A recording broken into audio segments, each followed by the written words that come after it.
এই মুহূর্তে খুলনায় ডাকবাংলো মোড় এলাকায় আছেন রিপোর্টার বেল্লাল হোসেন সজল। সরাসরি যাচ্ছি তার কাছে।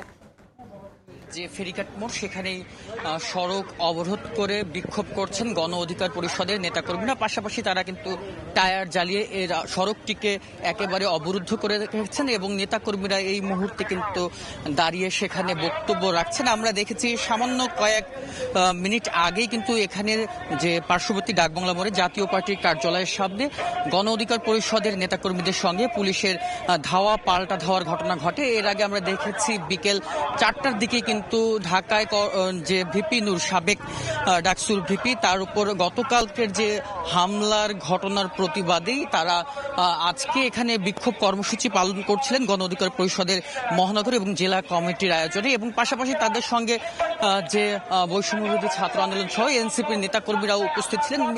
এর পরবর্তীতেই বিক্ষোভ কর্মসূচি শেষে আমরা দেখেছি একটি বিক্ষোভ মিছিল সেটি নগরীর বিভিন্ন সড়ক প্রদক্ষিণ করে এবং সড়ক প্রদক্ষিণ করে তারা কিন্তু ডাকবাংলা মোড়ে এসে জাতীয় পার্টির কার্যালয়ের যে সাইনবোর্ড রয়েছে, সাইনবোর্ড এবং মূল যে ফটক, সেই ফটকে ইট পাটকেল নিক্ষেপ করেন। তার এরপরেই দেখেছি যে পুলিশের সঙ্গে তাদের ধাওয়া পাল্টা ধাওয়ার ঘটনা ঘটে এবং ইট পাটকেল নিক্ষেপের ঘটনা ঘটে।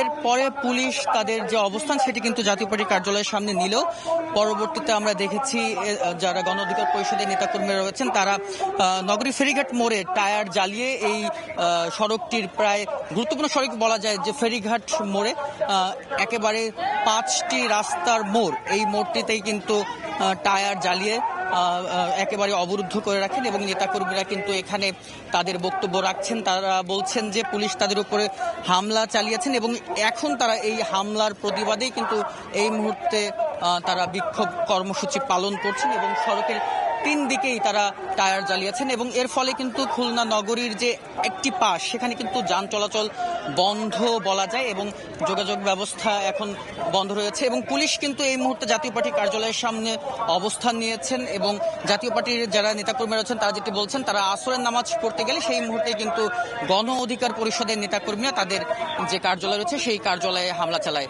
এ ছিল আমার কাছে খুলনা থেকে গণ অধিকার পরিষদের নেতাকর্মীদের যে বিক্ষোভ কর্মসূচি তার সর্বশেষ সংবাদ। খুলনার ডাকবাংলো মোড় থেকে সরাসরি যুক্ত হয়েছিলেন সহকর্মী বেল্লাল হোসেন সজল।